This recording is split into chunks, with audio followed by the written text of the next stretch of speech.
Hey guys, Aaron C coming at you again today with another video. So today I want to talk about James Brown. And obviously James was not really a guitar player, though the man could play a lot of different instruments and the man knew his stuff. But the style of guitar playing, I kind of want to address that and just some simple how-tos to get that kind of sound. Obviously that was a very rhythmic sound. Now, if you go back and listen to all his stuff, there are some things that there are some lead fills and stuff like that across the board, but very heavy rhythm. Now, this is something I like to talk about with any of the kind of funk rhythms and kind of soul R&B stuff. Is there's also a lot of percussive stuff with the right hand.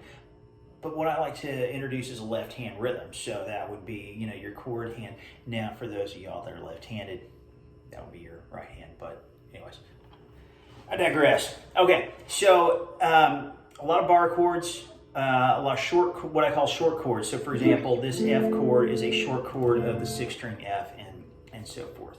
Okay, so, you take that line from like Sex Machine.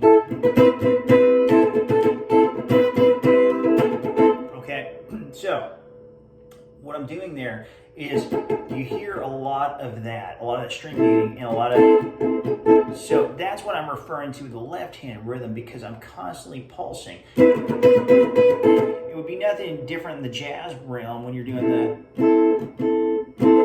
that kind of pulsing with those comp changes, okay? So anyway, so that's what we're talking about.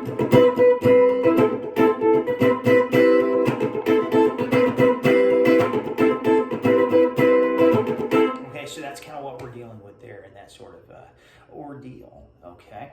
All right, so what are just some simple go-tos? So this minor 7 shape using strings 1 through 4, okay? Little pattern, okay? This minor, the 7th.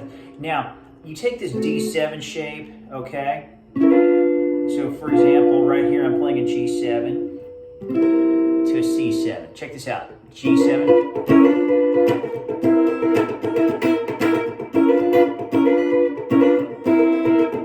Now, what you want to do, another thing you can do is you're playing this G7 and the 4th string, so you got that.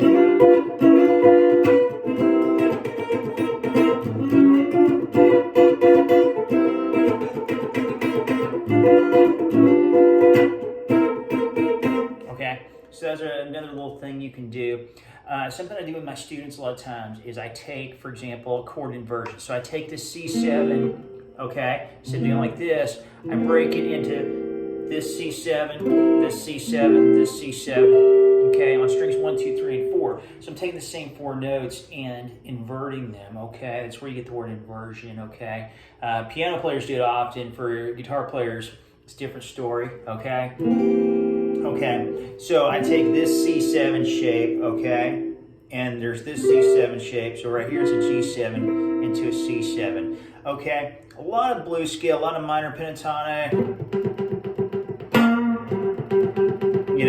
You like that with the palm muting. So if you see my other lessons, I talk about the heel of the hand over where the strings go over the bridge. Okay.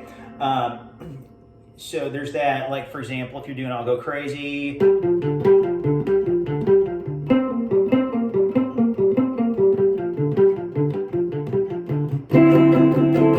And yeah, you might want to throw some of those 9th chords in there that, Papa's got a brand new bag kind of thing. So we got that going on as well. It's a Man's World, one of my favorite James Brown songs. So you got that 6/8.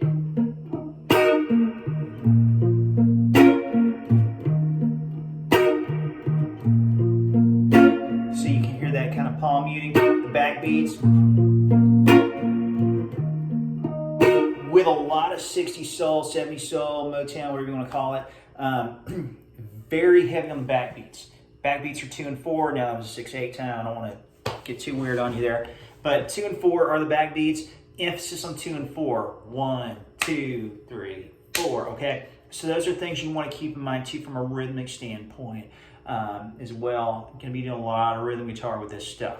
Okay, so I hope you got something out of this. I hope this just gave you some basic pointers, some basic how-tos. I want to thank you for stopping in again today. If you have any questions, leave them in the comments below. Video you'd like to see me make, please leave it in the comments below. I'll see what I can do about making that happen. Any questions, if you're ever interested in lessons, drop me a line on here and I'll see what I can do to make that happen. Guys, once again, I really appreciate you stopping by. Please hit subscribe to my channel if you're just new here. I'd like to see you around here some more. Take care. See you soon.